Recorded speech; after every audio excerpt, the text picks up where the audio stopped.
ছোট্ট একটি ইঁদুর খাবার খুঁজতে খুঁজতে গাছতলার নিচে আসে। তারপর সেখানে এসে একটি পনির দেখতে পায়। পনিরটি দেখে সে পনিরের কাছে যায় খেতে। তারপর হঠাৎ করে একটি বিড়াল দেখতে পায়। বিড়ালটি এসে তাকে বলল, এই পনির আমার, তুমি এটা খেতে পারবে না। তারপর ইঁদুরটি খুবই ভয় পেয়ে যায়, ভাবে আমাকেই সে খেয়ে ফেলবে। তারপর ছোট্ট ইঁদুরটি খুব ভয় পেয়ে তাকে বলে, প্লিজ আমাকে একটু খেতে দিবে, আমার খুবই খিদে পেয়েছে।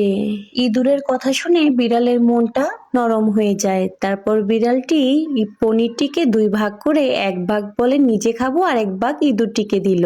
এই গল্পটা থেকে আমরা এটাই শিখলাম যে দয়া বা বোঝাপড়া দিয়ে শত্রু ও বন্ধু হয়ে যায়। বন্ধুত্বই সবচেয়ে বড় শক্তি।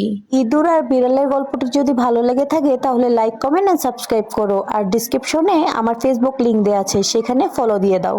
আরো ভালো ভালো গল্প সবার আগে দেখতে বেল আইকনটি অন করে দাও।